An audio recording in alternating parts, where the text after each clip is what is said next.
ఈ నెల 23న మంత్రి నారా లోకేష్ పుట్టినరోజు సందర్భంగా రాష్ట్ర గవర్నర్ కార్పొరేషన్ డైరెక్టర్ వేగి పరమేశ్వరరావు ఆధ్వర్యంలో లయోలా వృద్ధాశ్రమంలో కేక్ కట్ చేసి పళ్లు పంచారు. 200 మందికి అన్నదాన కార్యక్రమాన్ని నిర్వహించారు.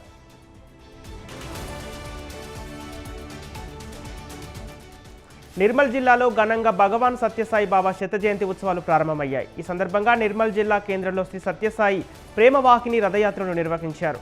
రథయాత్రలో భక్తులు అధిక సంఖ్యలో పాల్గొన్నారు.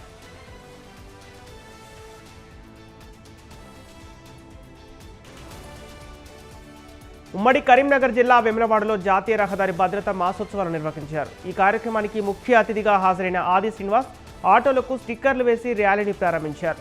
ఈ సందర్భంగా తిప్పాపూర్ నుండి కోరుట్ల బస్టాండ్ వరకు స్వయంగా ఆటో నడిపారు. రాష్ట్ర ప్రభుత్వం రోడ్డు ప్రమాదాల నివారణ కోసం చర్యలు తీసుకుంటుందని తెలిపారు.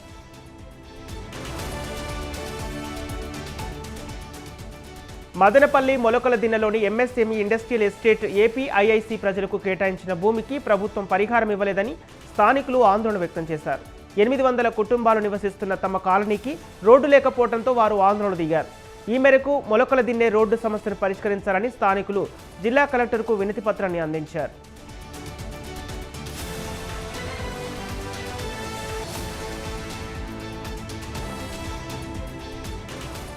ఆదిలాబాద్ జిల్లా ఖానాపూర్కు మంజూరైన యంగ్ ఇండియా ఇంటిగ్రేటెడ్ స్కూల్ను ఉట్నూరుకు ఎమ్మెల్యే తరలించడంపై స్థానికులు నిరసన పెద్ద ఎత్తున వెల్లువెత్తుతున్నాయి.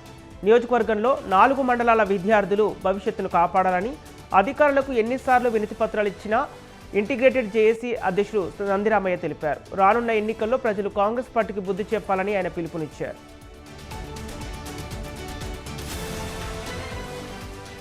ఖైరతాబాద్ ప్రధాన రహదారిపై మహిళా హ్యాండ్ బ్యాగ్స్ స్నాచింగ్పై పోలీసులు స్పాట్లో ఎఫ్ఐఆర్ నమోదు చేశారు.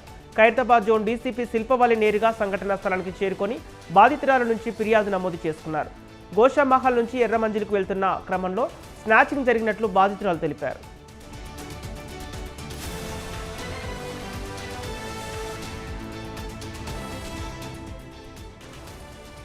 రంగారెడ్డి జిల్లా యాచారం గ్రామ పంచాయతీ పరిధిలో సునకాల మరణహోమం తీవ్ర సంచలనం రేపుతోంది. ఒకేసారి 50కి పైగా సునకాలు అనుమానాస్పదంగా మృత్యువాత పడటం పలు అనుమానాలకు తావిస్తోంది. జంతు ప్రేమికుల ఫిర్యాదుతో ఈ దారుణం ఆలస్యంగా వెలుగులోకి వచ్చింది. కావాలనే విష ప్రయోగం చేసి సునకాలను చంపి ఉండవచ్చనే బలమైన అనుమానాలు వ్యక్తమవుతున్నాయి. ఈ ఘటనపై కేసు నమోదు చేసిన పోలీసులు నిందితుల కోసం గాలింపు చర్యలు చేపట్టారు.